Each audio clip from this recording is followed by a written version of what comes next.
Howdy, everyone. This is Dave Cohen on Guitar Tales, and we are literally, and not just a little bit, honored to have Steve Conte with us. Steve, thank you so much for joining us tonight. Oh, I My like pleasure, that. Dave. So you were one of the first guests we targeted when this show went on the air in May of 19, and you've just been touring the world, and you've always stayed in contact with me, with Scott, Guitar Mrs. Stengel, so we appreciate it, and we're beyond thrilled to have you here tonight. My pleasure, like I said. And always lovely to talk to another dude from Jersey. That's right. We Is were that where both. you're from? Are you from there? I'm a Mattawan boy. Ah, well, even more so. I mean, Yeah, I'm not from Mattawan, but I right, did live there. right. I'm Went to from high school Brooklyn. there. I'm from Brooklyn, and then but I went to Mattawan Regional High School and all that. So I think you went to the same high school as me. I forget, but Yes, I did. yeah. Yes, I So did. very good. So Mattawan in And the house. yeah, basically, the teen years, the all the trouble you can get in the suburbs, I That's found right. it in That's right. Mattawan. That's right. Drinking at the Triangle and other stuff. It was the bowling alleys for me, Oh yeah, Sagamore Lanes. that's right. Right next to the movie theater. We Yeah. used to sneak Jack Daniels into the movie theater. In the pool hall. That's right. Right there, the Yeah, pool hall there. All that good yeah, stuff there. yeah. It's all different now over there. Now the movie theater's a beer shop. Oh, I heard it was going that way. Yeah, I haven't been there in a while. Yeah, it's My very mom good. still lives down there, but I'd heard that. Man, I remember when that theater was built there. See It that I was don't like my remember. my first movies I ever went to by myself. I had Yeah, to sneak there because my mother wouldn't let me go to certain like horror films that all right, my right, friends right. were seeing. And she's like, Yeah. I remember they were giving out vomit bags. There was this one movie called Mark of the Devil. Oh, It's that's like, great. yeah, they were giving out vomit. Yeah, it was like real John Waters before John Waters. Right, right, right. Um, yeah, all that kind of stuff. And yeah, good times. No, it is good times But over there. So we had are to pure Matawan now. eventually, I had to get into the city. Yep, and that's where you're based right now, right? Well, I'm in the Bronx now, Oh, okay, but great. I was in Manhattan for 30 years. Oh, wow. Yeah. That's fun. And Uh, that's the name of your band, is Steve Conte NYC, right? Uh, well, now I just go by Steve Conte, but Yeah. I was trying to actually have a band name. I was living over in Europe for 3 years. I was living in the Netherlands, and I had this notion that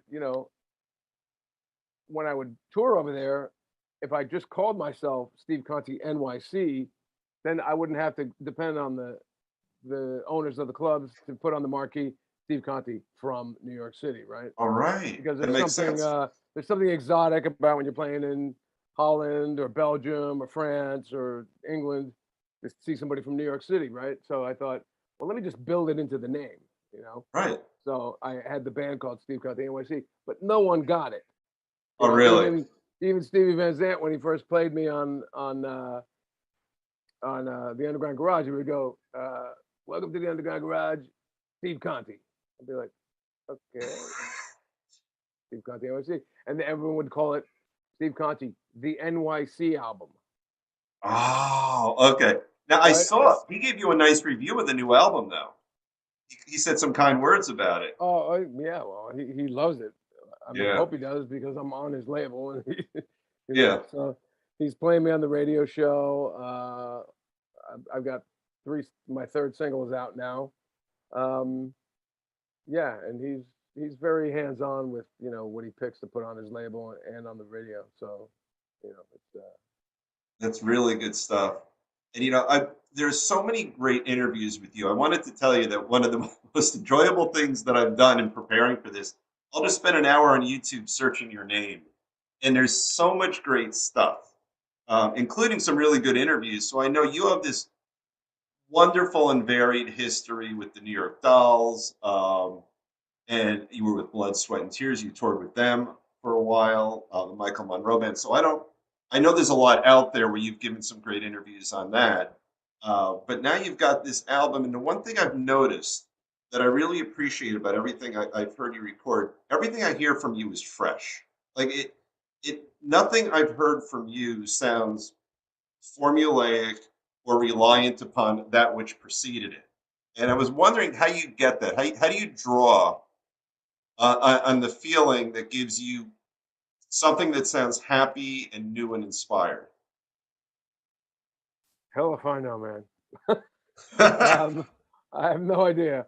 I mean, the one thing I always say, and when people get near this subject, about like the sound or whatever, it's like I'm never trying to make a contemporary sounding record. Like when I record, um, even the songs that I write, I think they could have been written in 1964, 1974, 1984, 1994, or 2004, 2024. Right, It's just it's melodies, chord progressions, and lyrics that mean something, and then of course playing. Um, but I never go for like trendy stuff. Is what I'm trying to say. right. So, I think once on one record I used a drum loop, um, Okay, but and maybe I have a couple other drum loops like hidden in, but one really obvious record where I use an obvious drum loop at the top, but then the rest of the band comes in and it's acoustic guitars, electric guitars. I mean, I use real drums, real guitars, real amps, right, real piano, real B3, Wurlitzer or whatever. I'm not, there's not a sample loop kind of synth thing going on. So it could have been recorded, like I said, in the 60s, 70s, 80s, or now. It wouldn't matter. And, there are records that are being made like that by new bands now. So it's not like what I'm doing is old fashioned either. Although, you know, I don't record like a lot of those bands, they use Pro Tools and like the digital recording stuff, like to the furthest extent that they can use it. They use auto tune and they do it to a grid, which means everything is perfectly lined up and perfect. I heard, I don't know if it was Keith or one of the Stones or somebody said the worst thing that ever happened to rock and roll was the digital tuner. right. you know, because everything is so perfect now.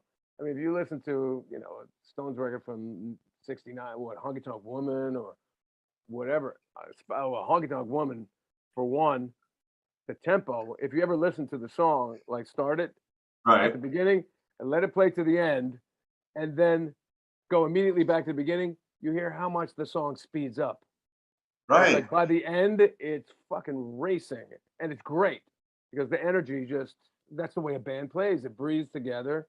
It's human beings, you know what I mean? And that would never happen, like everything's to a grid now, whether it's the Foo Fighters or, you know, I first heard about this shit I mean, the Foo Fighters are great, and they can all really play. They don't need to do that. But I think There's pressure. in order to be like in the marketplace or like on the radio sounding, familiar to kids or whoever's buying records, they probably don't want to sound too old school throwback. Me, I don't care. I prefer that actually because I Yeah. love old records. I'm People ask me what new bands am I listening to. Not very many new bands, although I occasionally find one that I like. But I like to go back and discover like a '60s garage band that I never heard of. I'm like, what? How did I miss this band? Or an '80s punk band or '70s punk band that I never heard of. I just love the sound of those records because and the feel of them because there was real energy of human beings playing together. Yeah. And It's the like word you just When Mutt Lang started doing this shit with Def Leppard and recording every drum separately or with no cymbals on the track, and then everything had to be like perfect and isolated, and there was even one song where he tracked the guitars one string at a time, did you instead really? of like playing a full chord. You know, that's just not the way people play. You know, together live. And I love Def Leppard too. Don't get me wrong, but anyway. Yeah. And the That was a word long-winded answer. Sorry. I love it. That's what I want. I want to be invisible on this interview. So I love that as an interviewer. Can't Um, shut me up sometimes. I like that. That makes my life easy. A lifetime ago, I had a legal call-in show, And I remember I just had an hour's worth of yes, no, and that's impossible. So this is great. Uh, one of the things that I love that you said that's the centerpiece of it is the word together, right? And do you think that's sort of a bit of a lost vibe these days? The idea when you're at least for the recording piece of it, Yeah. people being in a room together and getting the bleeding that really, in my mind, enriches the music, but I think by today's standards is a problem. Yeah. I don't go that far where I let, the guitars go into the drum mics. I still like to have the separation. Like, I mean, we recorded when we recorded Bronx Cheer, the rhythm tracks were all recorded live. Charlie Drayton on drums, the great Charlie Drayton from Keith Right. Richards, Spencer Winos, um, my brother, myself. That was the band, and my brother and I had our amps in separate booths. Right. Charlie was in the big room, and I was singing, so to sort of guide the band through the songs. So I was in another booth. My brother was out in the room, but we were all playing together live, feeling it, watching each other, cueing each other, endings. So let's go longer, real human stuff, like that's what I would do on stage. Right. But I mean, nowadays bands go out there and play with pre-recorded tapes. I Right. mean, what is that shit? And I mean, that, I guess if you don't have a keyboard player and you had one on your record and you want it to sound just like the record, I mean, it didn't stop Led Zeppelin from going out and playing as a trio after they had all that shit going on their records. But some might say they didn't sound so good live, but the energy was there. yeah. I All mean, these human beings playing. That's exciting to me. if I want to listen to an album, I'll listen to an album. If I want to see a concert, I'll see a concert. Exactly. You know. But it's with on my feed a lot these days. There's that great video, the "Who Are You" video, where it shows them in the studio and you get the camera Oh, panning. is that where Moon has the headphones taped to his head? It's Yep. duct taped. Yeah, yeah, And you just get such positive energy out of those guys, and they're having fun, but they're playing together. And you see Pete playing around with Keith, and you watch them harmonize together. But you know, there's something magical about that if there's no togetherness, I think we get lost. And it's even like I send songs to my kids. Both my kids are 19 and 21, and I worry that they're going to listen to it on one of these things, and they're going to. And I say, put your headphones on, so they can at least hear some of what's going on. yeah. The one thing about the technology that's where we're at now in 2021, uh, it's just really convenient. Everything's super convenient. I mean, in this phone, I Yeah. have my entire life. Yep. I always say to my wife when she says, "You're on your phone too much." I go, "You know what this phone represents? This is my writing. This is my musical writing notebook. This is my tape recorder. This is my Rolodex. This is my telephone. This is my camera. This is my notepad. This is everything." Right. And I mean, I have every record ever made in here. Like because I have Apple Music, Right. so Right. I'm one of those subscribers. I don't like Spotify that much, but Apple Music. I'm a Mac guy, so um, the fact that I can have every Who record, every Faces record, every Temptations record, every Smokey Robinson record, every old blues record, Nirvana, whatever, any band you want. It and I don't even download it to the phone. It's just Right. this is a 250 something gigabyte iPhone, so I could have a lot of shit in here, but it's just all in the cloud. And Right. I mean, if I'm not on Wi-Fi and there's no signal, I can't listen to anything. Yeah. I'm the same But thing. On a plane, but I'm worthless. yeah, but you know what?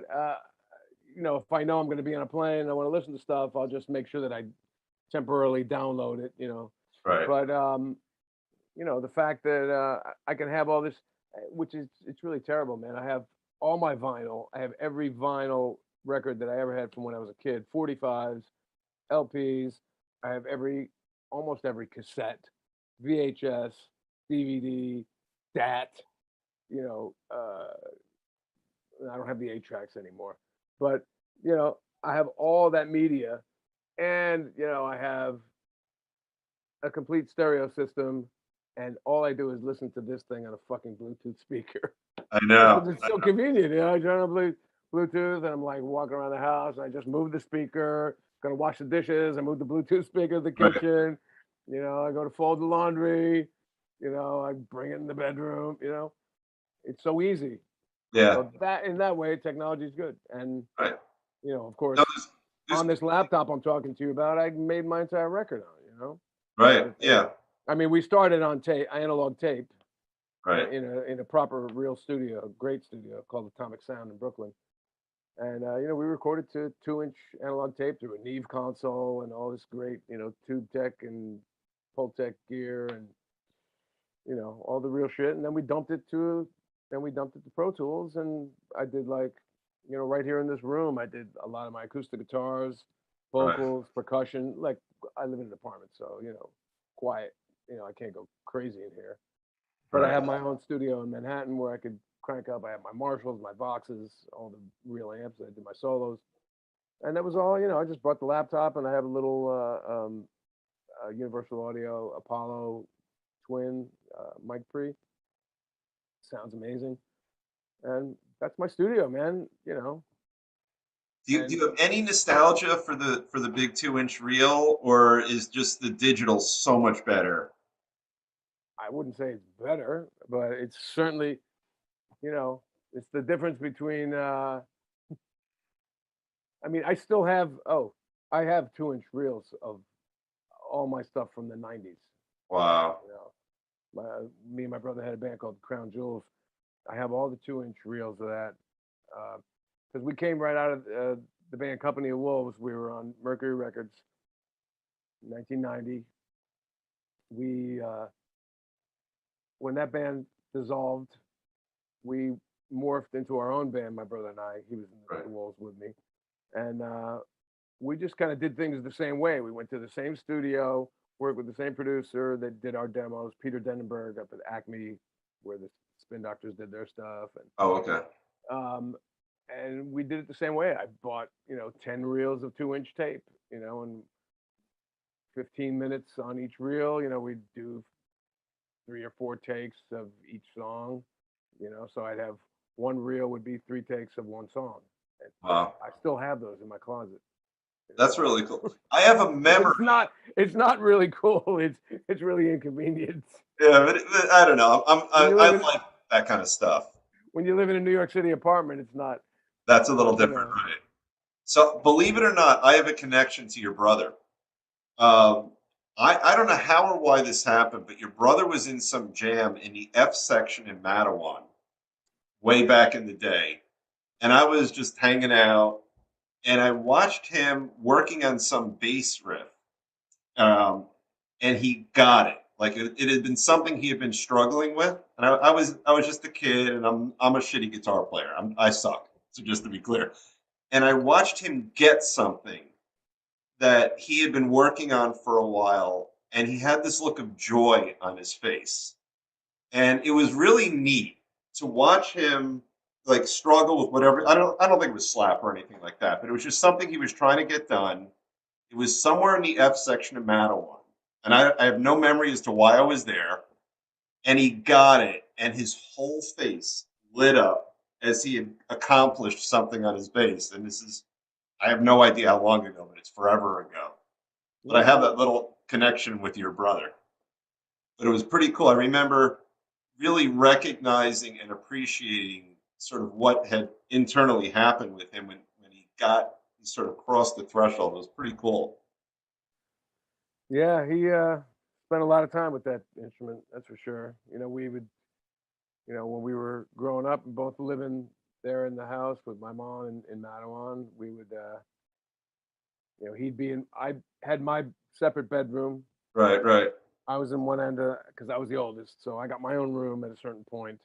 right. And he and my younger brother Jeff were sharing a room, and I'd be practicing and down in my end of the house, he'd be practicing his bass in his end of the house, and then I'd always be like, I'd bring my guitar and I'd go, man, he'd be like, no, I'm working on something. Oh, that's and I'm working on something. And sometimes I just come and I just plug into his amp and I just start playing. He like rolls his eyes, you know. oh, that's funny. I was like, come on, man, I just wrote this tune, man. Let's play it. No, I'm working on something. That's funny. Yeah, it's you guys were legends in Mattawan, and now you look at you're touring the world these days. What do you have in your lap right now? What guitar is that you've got? Oh, that's gorgeous. It's my Zemitis. That is beautiful. I love that finish on there. Look at that. Yeah, it's a new one. Um, yeah, Ronnie Wood used to use these. Honeyman Scott from the Pretenders. Um, I don't know. They've been around since the '70s, but then the main guy, Tony Zemitis, died. I don't know how long ago, and they, I guess, went under for a while, and they came back. I guess I don't know if Goya, Japanese company, was building them. Okay. So they're not made in the U.S., but it's really a solid piece, man. Oh, You it's really, beautiful, man. you really do some damage to somebody if they came on stage and you wanted to, like Keith Moon style, just bang them in the head, you know. I, But I I once read a review. You know that remember that company Tisco, the Japanese company that built those like four pickup fake surf guitars? Tysko, yeah. Yeah, yeah. So I read a review of one of them. It said they're so solid you could hammer a fence post into the ground in winter with it. Wow. You know, I don't know if that's true, but I love just the concept of that review. I thought was pretty funny. So, what are your other favorite guitars that you've got? What are your sort of your go tos? Well, here, I don't. Let's see. I don't have much here that I use regularly. On the wall over here, I have a couple Hagstroms that are Okay, really nice, but that's a jazz kind of a jazz box right there, and a Hagstrom Swede bass, and then behind that is the Melody Maker, mid '60s Gibson Melody Maker. Um, most of my guitars I use all the time are in my studio in Manhattan. that makes Although sense. I have a 60 Junior, a 59 Junior here. Um, my 70 Les Paul is in my studio, 62 Strat, 67 Telly. Oh, you have a '62 Strat. Yeah, That's nice. That's white. really, It's Olympic white with tortoiseshell guard. Yeah, it's really good. that's really nice. The neck is amazing. So yeah, I mean that one I don't really play too much recently because it's. Well, I actually played it on Recovery Doll. That's Okay. the lead guitar on Recovery Doll is that played with my fingers, like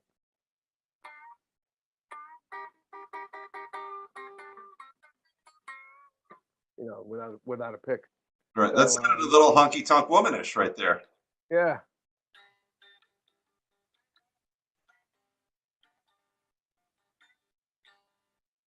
yeah, but that's yeah. I rarely play a Strat on a record, and I even less frequently play with my fingers. Probably the second time I've ever played with my fingers on a record. Oh, really? Yeah, I don't know. It just felt right to do.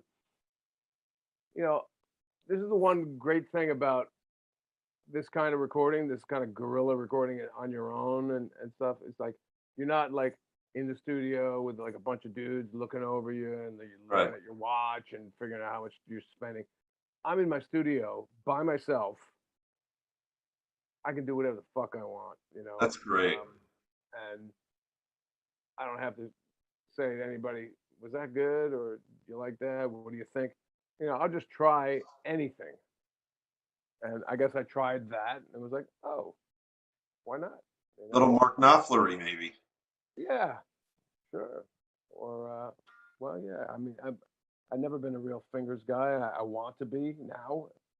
Right. Late in the game, of course, but never too late. Never I too started.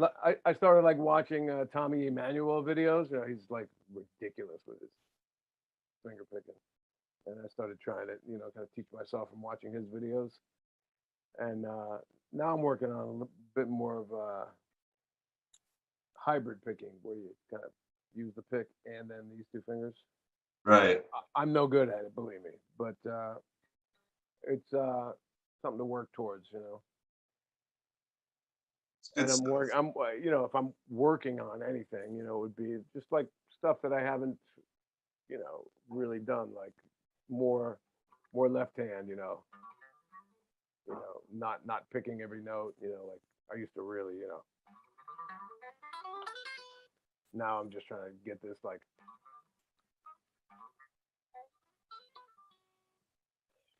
so. It's a little extra work for the left hand. Yeah, but it's also smoother and sexier than you know Right. Because there's less picking. attack to it. Yeah. So are these the kind of guitar tales that you're looking for on your show? I don't know It's if you. exactly it. Yeah. We talk about the people, we talk about the music, the creative process, and that's a good segue. So I want to talk about your new album. So when did you record it? And I assume that was in your Manhattan studio and a little bit in your apartment. um, well, like I said, the tracks we recorded at Atomic Sound in Brooklyn, Gotcha. Okay. which is a great old school. He's got Tony Bennett's old Neve board, so it's a giant Neve console, Studer 2-inch machine, um, with a 16-track headstock, which means, for those of you who don't know, usually it's a 24-track um, recorder with 2-inch tape. Right. But if you put a 16-track head stack on it, which means it records to 16 tracks, the tracks get thicker. Okay. Instead of 24, it comes, you know, it makes each of those 16 tracks a little bit thicker, so it sounds fatter. And then you record at a slower speed. I mean, at a faster speed. You get more information and Yeah, it's better. Yep. Yep. yeah. So yeah.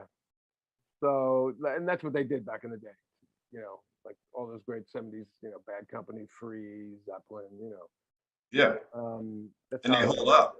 that's how all the shit sounds so fat. You know, you still listen to that stuff now, and you go, damn. You know, we still most great records that have come out since then still have not beat those records. You I know, agree. Yeah. for sounds, drum sounds, guitar sounds. Um, yeah, I mean, there's some big fat sounding records. Everything just sounds bigger nowadays anyway because they just push the levels. And there's this thing Right. called volume wars. I don't know if you're aware of that shit, where No. everybody's pushing, you know, to where if you look at a Pro Tool session, you see the peaks, you know, Okay. in the sound, when the waves, you know, Right. waveforms, where people are pushing stuff so hot for volume that it's just like flat line across the top. There's no peaks anymore. It's just like ah, you Yeah. know. And there's no subtlety and there's no dynamics in the music and you know. So, but anyway, so Atomic Sound, we recorded the tracks. Um, like I said, we played live in the great drum room, big high ceilings, vintage drum kit. Um, Charlie. My brother had a couple of old bass rigs, SVTs and stuff like that, and maybe an acoustic 360.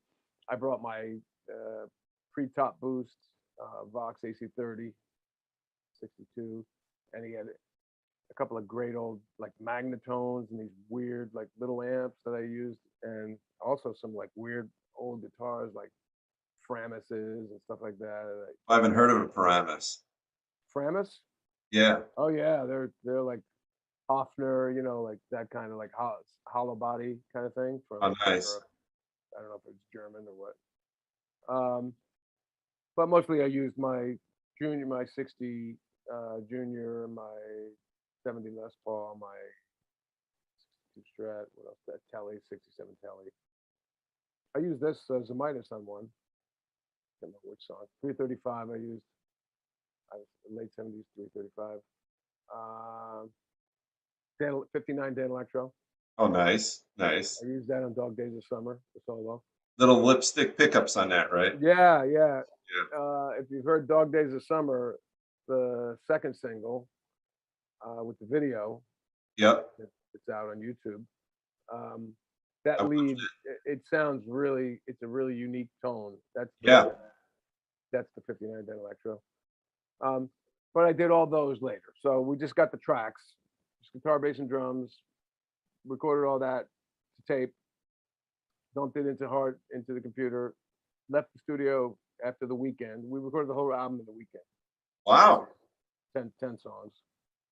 We get like three or four a day, whatever. And I think 2 days actually.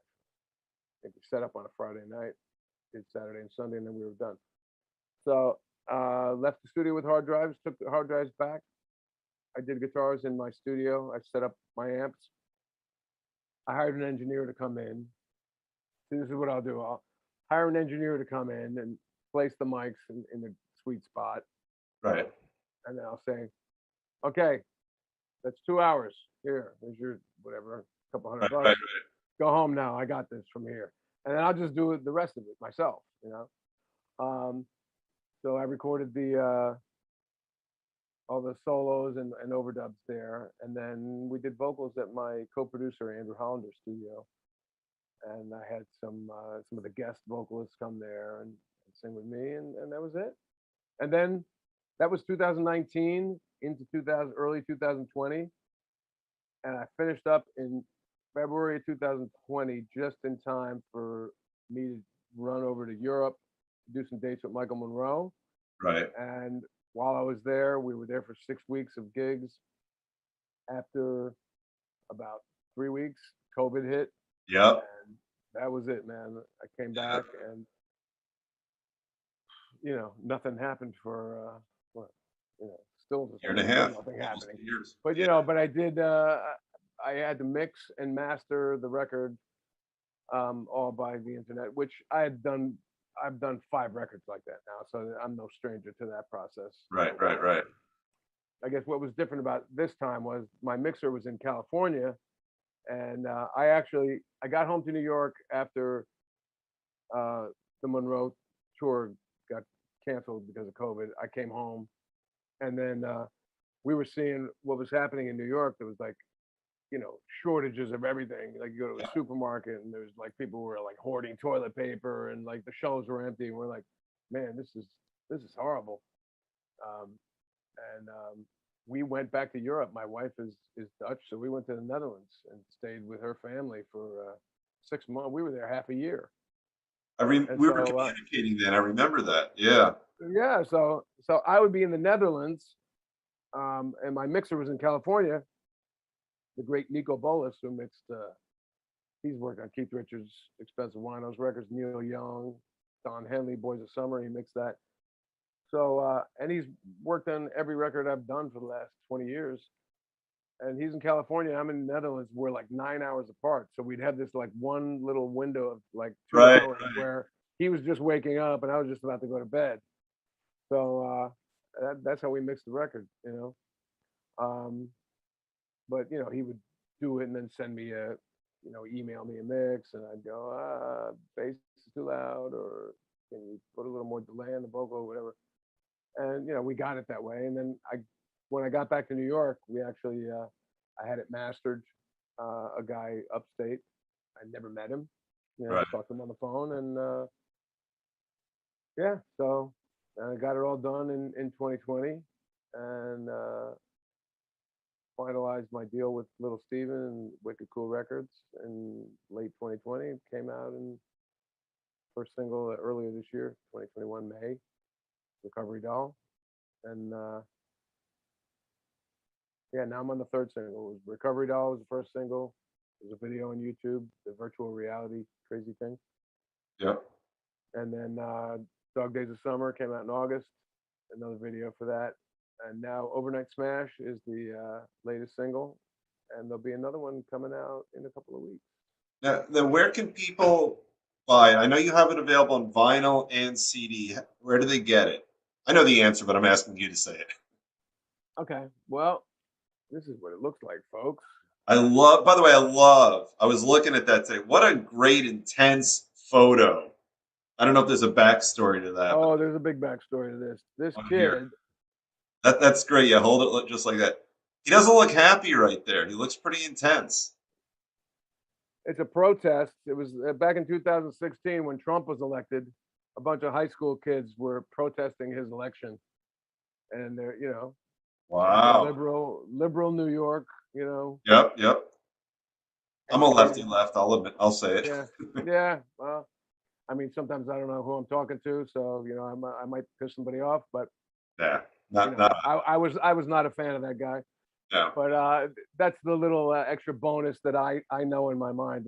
That's why I love this picture. Oh my But God, I love it. He just looks. I was looking at that today, and I wanted to ask you about the backstory for that because that guy just he looks mad. You know. yeah, I mean, and I got in touch with the kid. I got in touch with the photographer. I saw this photo in New York Magazine. And I went, whoa, because Yeah. I knew I wanted to call the album Bronx Cheer. I Yeah. live in the Bronx, and a Bronx Cheer is a raspberry, Yeah. Yeah. So I knew, this is not really a cheerful photo, which I like the Yeah. contrast there. It's And intense. and but when I saw it, I was looking for. I had a couple other possibilities that didn't work out of photos. I wanted sort of a dark, black and white New York photo. Right. And when I saw this, I went, whoa. Yeah. And then I found out what the story was, and I went, oh, Yeah. that's even better. Yeah. And I found the photographer. He was living in Sweden. We worked out a deal. I found the kid. I got him to sign off on it. And yeah, Probably tickled by it, right? yeah, he was 16 here, so he's like 21 now. I told Yeah. him I'll send him a copy of it when it's done. So anyway, so this is the CD. It's not out yet. Comes out November 5th. I do happen to have one copy here, and it's got a nice little booklet inside. That's what I like about the old. That's even semi-old school. Vinyl's the oldest school, but that's great to have some actual. Yeah, look at that. There's a poster. It's got the Yeah, credit here. Look at this photo, man. My wife took this photo.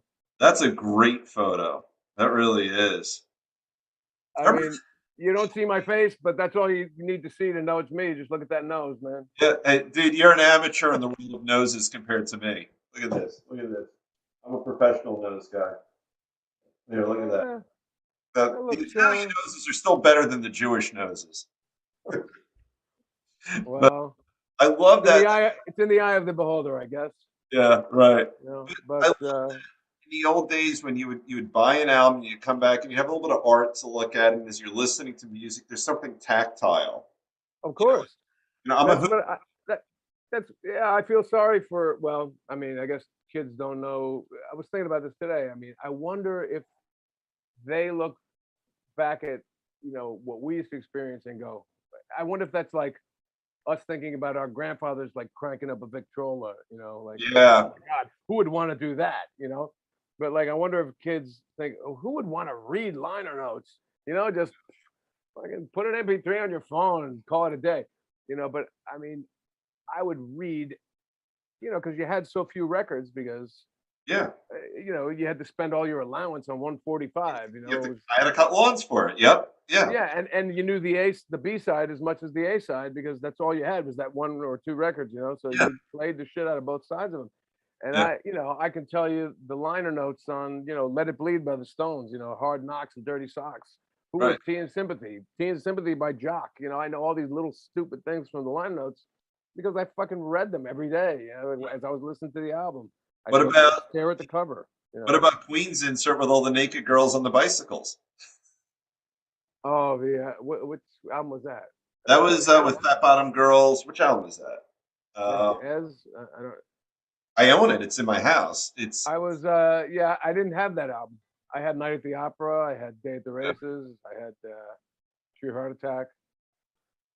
But yeah, I love having, I try and make the experience, you know, a bit old school, yeah. you know, thank people, what instruments were used, thank the, you know, mention the companies, mention the, I mean, I guess people still do that on albums anyway. You But know, it's a good touch. you And, give credits to people that when credits needed. all right. But yeah. So anyway, this is the CD. These have been printed up, but they're still not coming out till November 5th. I'm still waiting on the vinyl. That's not printed yet. Right. Um, and I actually have still some of these.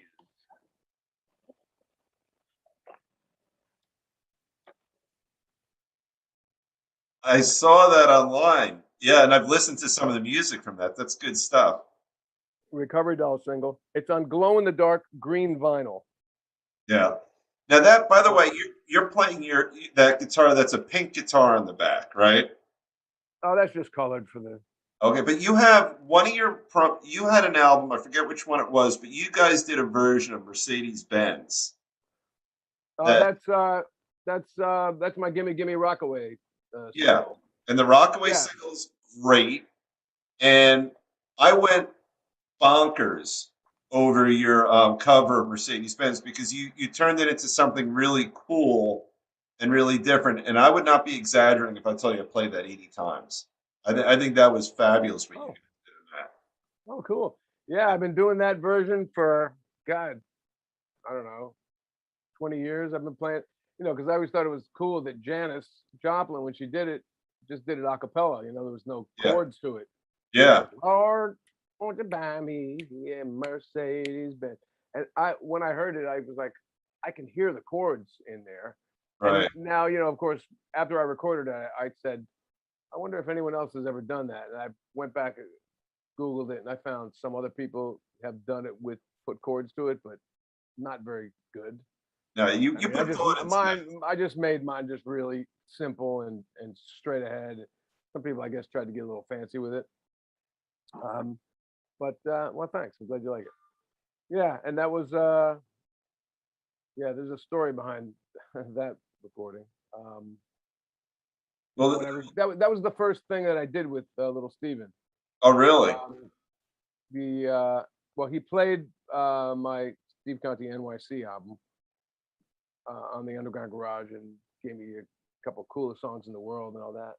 Right. I think I was number 2 coolest song in the world that year for the year behind some guy named Bruce. So something like Heard of that. him maybe. Another Jersey dude. Yeah, some Jersey dude that Steve Yeah, knows a little yeah, bit. So yeah, if I'm gonna get beat out by anybody, it's okay. yeah. And we have the same birthday, me and Bruce. Oh, that's very cool. That's cool. But so Stevie played that album, and then he played my next album, my covers album, International Cover Up. I had a song, everybody, somebody's gonna get their head kicked in tonight. That was the coolest song in the world too. And then he said, "Hey, you want to do a single for my label?" I said, "Sure." And then we did "Gimme Gimme Rockaway." So I went into his studio and recorded it. Which is a cool And video too. oh yeah, thanks. Yeah. Yeah, that director Peter Perenni has done my next video that's coming out, and it's fucking epic. Where do you see this thing? A song called "Flying." It's a ballad from the album. So yeah, since I was gonna, this was kind of a one-off with Steven, as I thought it was gonna be, just the one single. Right. I thought, let me do something different and get some guys that I always wanted to play with that I never played with before. So I called Clem Burke from Blondie and Oh, right, right, right, Andy Rourke from the Smiths, and right. Jesse Mallon sang with me. And so we did "Gimme Gimme Rockaway" in the studio at Little Steven's. He has a studio in Manhattan in his offices, and we recorded right there. Nice little spot. And then it was going to be a vinyl single, Right. and I completely forgot that I had to do a B-side. Like, All right. right. So after we did the take, and it was like, "Oh, great guys, thanks, man." Everybody said goodbye. Clem left, Andy left. I went, the B-side. Clem was leaving town. I couldn't get him back there. I called my regular drummer, Phil Stewart, who's a great drummer. And I said, Phil, can you come down here? I got to record a B-side. And he's like, man, I'm in Canada. He's Canadian. So like, I couldn't get anybody. And so I went out into the offices of Wicked, what's called Renegade Nation, Right. dance company. I went out into the office. I said, hey, any drummers in the house? Literally. Raises, yeah, literally. And some guy raises his hand, and it was like, I knew this guy. I had played Yankee Stadium for Little Steven the year before. And I knew this guy, Jeremy. His name is Jeremy. Oh, he's gonna kill me now. It's an Italian last name, of course, so I should remember it. But anyway, he's like, yeah, I play drums. I'm like, all right, come in here. I taught him the song. I knew I could play bass on it, so Right. it was a bass laying around the studio. So I taught him my arrangement. We laid it down. I laid down bass. This is on Mercedes-Benz. And then I got the entire Renegade Nation offices, like all the older ladies, secretaries and stuff. Everybody come on in, and we all sang. You hear the big. Yeah, well, that was my next question. Is you just have this sort of, it's almost like an arena rock kind of thing when everyone's singing it together. It's very cool. Yeah, I wrote out the words on a paper and a Sharpie, and I said, okay, everybody, here's what we're gonna do. And luckily, everybody could sing in tune and in time. Right. And maybe that's a prerequisite for working at Steven's company. Right. But I think it was called like the rock, because he was doing, Steven's heavily into this teaching, rock education thing, which is awesome. I didn't know that. Yeah, he's got this program in the schools. He's trying to like make, rock history an actual thing that's taught in schools, which is That's a great really thing. awesome and important. Yeah. And so like, yeah, I named them on the records, like the rock and roll something foundation, forever foundation or something, singers, I called them. And yeah, so that's my story behind Mercedes-Benz, since you like. It's very, very cool. I've shared it with a bunch of people because it's just different. It's very different, and I enjoy it like that. So very cool. So time is flying with you right now. I just took a look. I'm taking all kinds of like little. It's great. It's absolutely great. Digressions over here. One of the things I want people to know. So you're the best way to find you besides social media. You just Google Steve Conte. You get all this. Everything is there on Facebook. I'll find you on YouTube. But your website is stevecontenyc.com. Very easy to find. Or now you can just go to steveconte.com. I finally bought that. Who had it before you? Yeah, someone was trying to like, hold on to me. Right. Oh, you want to buy it? It'll cost you, $3 Right. million. So I'm like, I'll wait for it to expire. And it expired, and I just bought it real quick. Sure. Well, so now, yeah, either one of those takes you to my website. It's easier to just say steveconte.com, CONTE. And I don't update the website as much as I do the social media, just because I can do it from my phone. It's so easy. I do it every day while I'm like riding on a bus or walking down the street. But everything is there. I have a YouTube channel where all my videos are, and I hope to be doing a lot more with my YouTube channel because the fact that we haven't been out playing. I've got a couple of solo performances up there already, and I'd like to do more of that. But Instagram, Twitter, all the usual places. You're everywhere, and thankfully, there's not another rock guitarist named Steve Conte I saw anywhere. So if people look up Steve Conte, they're going to find you. CONTE. There is an actor. There's an actor really? he was in his big movie was I Was a Teenage Zombie. Oh, that's funny. You hear this movie in the late, like early '60s? I've absolutely. He had all those B horror movies. Yeah. But he's spelled exactly the same way as. Oh, that's right. And with a different spelling, I pitched for the Mets for a few years. Cone, yeah. Yeah, right. But he spells it wrong. I think he forgets the E for his last name. But yeah, I pitched for the Mets for a while. So this was a lot of fun. I got to tell you, I really appreciate your spending some time with us. And man. if you got anything else, I don't have to run yet, so you can feel free to ask me anything else. As far as the record goes, oh, Bandcamp. That's what I want to say. Oh yeah, let's talk about that. I knew I forgot something. So Okay. that's where you can get the record. Oh yeah, right. Yeah. So, Wicked Cool Records, the label, they have a page on Bandcamp where you can get it directly from them, but I sell them right through my Bandcamp page. Through the merch, there's a merch tab. I saw, and you have the merch tab on your website too. I think I saw that.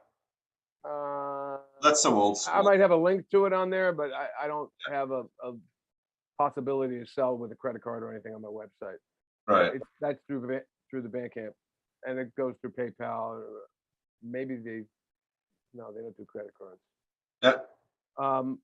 So yeah, if you go to Wicked Cool, you can just buy them directly from like the factory or whatever, Right. Now let me ask you this. But if you buy them from me, yeah, I sign them at home. Right. Send them out. I send them out from my house. So if you go to Bandcamp, Steve Conte page, not the Wicked Cool Records page, you can pre-order the CD or the vinyl from me. And well, these I'm not selling on the Bandcamp site, but anybody who wants to write me at info@stevecontenyc.com, I'll tell you all about how to get these. Now you know what we're going to do too. We're going to put when this goes into post, we'll put you in touch with Monica over at the studio. We're going to get all those links together for you. So we'll put them together. So I usually like to say this, that it's here on the screen, but I have no idea if it's going to be here or here. But we'll get all your info on the screen. Now let me ask you this question. My kids who have an attention span of a flea, which I will say on the air. Yeah, right. If they want to get, do you also sell your stuff? Like, can they upload it on iTunes and all that? Oh yeah, it's all I don't like to advertise. Go to Spotify because right. I don't get paid shit for that. Okay, gotcha. And no artists do, unfortunately. And Apple Music, is kind of the same. Even though I pay for it for myself for listening to music, right. I hate that these streaming services. They're getting rich on musicians, but they're not really paying musicians. No, you're right. You're right. I mean, when I was coming up, you could actually think about like, not just having a career, but making a living being a musician and a recording artist. But I mean, I make a living as a musician, but not just as a recording artist. I mean, I got to do a lot of different things to like make what And what someone in the 60s or 70s or 80s used to make from selling their records, selling vinyl or CDs. But at least we're seeing now that vinyl's making a little bit of a comeback. I mean, one of my kids, I think my daughter actually got a turntable, which I think is really cool because, again, one of the things you talked about it earlier that I think kids are missing out on is sort of the tactile interaction with the artist, Yeah. I was going to mention before, I'm a Who fanatic. So Quadrophenia, there's a freaking book that came with that album. And that just got me through high school. That album got me through high school. But there's that book. I mean, it's got to be 30, 40 pages long. And maybe not that long. I have it in the house. But I have it on vinyl. I'm trying to remember the booklet. It was black and white. I remember that. It's all the pictures. It's a bunch of black and white pictures. It's less writing and more pictures. I don't remember if they pulled it, with Sting from the movie or not, or if they just sort of did it. Yeah, I remember there's Sting on a Vespa, right? Yeah. I think not a Vespa. It's got crazy like mirrors all over it, right? Yep. Like a scooter. Yeah. But in middle school, I was much more excited about Queen's Naked Women on bicycles. But that's a different story. But frustrated little boy in Mattawan. But the kids at least there's I think. You talked about something before. I think that my perception as a kid about my parents' music is different than the current kids' perception of the rock gods that you and I grew up with.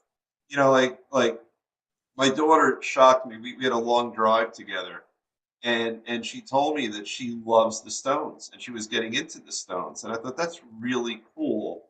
I think something happened in the '60s where I don't think that the music and sort of the vibe and the culture feels as antiquated to today's kids, and this could completely be my own bias. Well, You know, uh, you might have a different experience. no, no, no. I hear you. I think. Well, I'm sure there's a lot of shit going on behind the scenes that we didn't know about with, Glenn Miller or, I Yeah. mean, certainly Oh, the right, jazz right, right. guys, Yeah. Charlie Parker and Coltrane, and those guys were fucking shooting up and, You're right. Exactly. Yeah. all kinds of, And Miles was. and yeah, Miles and, they associate, Reefer Madness, with black jazz musicians and, Yeah. Yeah. Exactly. but for the most part, I mean, the 50s and Elvis and, and all that. It was kind of clean cut, and there wasn't like openly, You're right. rebellion. I mean, maybe yeah, later on in the '50s, when Marlon Brando came out and the Wild One, the motorcycles and the Right. leather jackets, and it started getting a little rough and tough. But it wasn't like a drug culture, at least Right. not openly. But Yep. then, especially in the late '60s, of course, when the psychedelic shit started happening and the, free love and everything. It's just this whole youth culture, and the anti-war, Right. the Vietnam, you know, youth just went from like, your children should be seen and not heard to like, we are like Right. strong Right. and Right. we have a voice and we can change the world and, we can be free and we're free to, do what we want with our bodies. And, there's just a certain freedom that I think, you know, it's not that far removed from what's Right. going on now for a kid from now, a 16-year-old now. Look, think about a 16-year-old back in like '70s, rock and roll, sex, drugs, it was still out there. A 16-year-old in 19, in the '50s though, would be like everything would be under wraps and Right. hidden, you Yeah. probably. I mean, I don't know. I wasn't born, so Right. But but the difference might be if you think about a Keith Richards would not be saying, "Man, I worship Glenn Miller," but a David Grohl will talk about his admiration and reverence for all of his icons. And that, so maybe just, I mean, then again, for our kids, David Grohl might be a dinosaur, you know. Um, well, yeah, I mean, I worship old guys. I mean, I love, Robert Johnson and right, right. Charlie Patton and Yeah, Charlie Parker and Dizzy Gillespie, and even older dudes, like right. Louis Armstrong and Yeah, um, but that's the thing, I'm not your typical like rock guy that like if it ain't punk rock, you know what I do, I don't like it. Like my record collection is all over the place, completely schizo. It goes from Stravinsky to fucking Coltrane to Kiss to Zeppelin to Nirvana to whatever, folk music, Dylan. I love some almost every genre. I can find something that I really love. Even like I was listening to some like new like hardcore metal. What the hell's the name of this band? I watched that dude Rick Beato. You ever watch any of his no, shows no. on YouTube? Oh, he's great. What makes the song great? He Oh, does I'll a have to check series that out. on YouTube. Oh man, he's huge. He's got like I don't know millions of subscribers, and he sells his music theory books. And anyway, he's got all these guests on, and he's always talking about like the top 10 of what's happening now. But he's a dude, he's like an older dude. He's like my age, uh, ish, and he'll be like, he's a boomer. He'll talk about the old shit that we all love, the Zeppelin. He's like, he had this one special. What if Eric Johnson played the guitar solo on Stairway to Heaven? This is what it would have sounded like. And he actually had Eric Johnson come in and play. He's got like crazy shit like that. Oh, that's really cool. Yeah, so check him out, Rick Beato. It's spelled like Beato. It looks like How do you spell it? Beato. Beato. I will check him out. Rick You know, it's Beato. Yeah, he's all over my YouTube feed. I don't know why I just started talking about him, but we were talking about, whether, who has reverence for the old school versus, the new school and all that. yeah, he'll cover like the old shit, the classic stuff, and why those records sound great and why the playing is so great, and then he'll talk about have new artists on. Oh, that's why I was saying Yeah. he had these sort of new, not new metal, but like hard rock, crazy technique, but progressive metal, I think he calls it. Guitar players. He Okay. loves like the cacophony guys, like Marty Friedman and those guys. So I just discovered some like new band. I can't remember the name of it now. Magnolia was the song, but so I'll find something in every genre that I can dig. I'm not just like one dimensional, which you can sort of tell by my new album. Yeah. And it sort of runs the gamut from like almost punk rock, not total, but Liar Like You is pretty punk rock, I think. Human Animal, those tunes, then it goes through like kind of more of a classic blues rock thing to like gospel soul kind of ballads and Americana power pop. But that's all my shit right there. Those are like all my. I listen to those are the genres that I write in, really. Yeah. I like to I listen. listened to a lot of it, whatever I was able to get online, and it's very guttural and authentic, there's a nice grittiness about it, that's non-formulaic, which is how we started the show tonight. I really feel like it's non-formulaic, which is a good thing in my view. Well, thank you, and if you go to my YouTube channel, unfortunately, it doesn't have my name. It's not like YouTube/Steve Conte. It's like it's got a bunch of fucking letters and numbers. But just put my name in and find, Steve Conte, the official YouTube channel or whatever, and all my videos are there, and the singles, even the ones that don't have videos, there's a still photo of the album cover, and you can hear the songs, and Cool. from the new album, at least the 3 singles that are out. And Gimme Rockaway is also on the record. Yeah. Well. Oh, real? Okay. Yeah, that's such a good tune. It's on the new album. Yeah. Yeah. Stevie Van Zandt said you got to put that on there. Yeah. I was like, really? That's 3 years old already. He's like, no, it wasn't on an album, right? I said, yeah, it's true.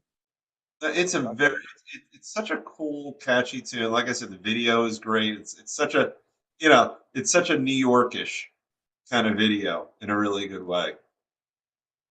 But if someone goes to your YouTube channel, what's also cool is that they're watching you jamming with just a who's who of rock legends too, which is kind of fun. I saw you. Yeah, there's a couple of good ones up there. I played with Patti Smith a couple years ago. I saw that. Bo Diddley. Didn't you jam with Bo Diddley in one of them? There's some photos of me and Bo. Bo played on the New York Dolls record. Yeah. I tuned his guitar for him. That's and he wanted to buy my resonator guitar. There's a picture of him holding my resonator guitar.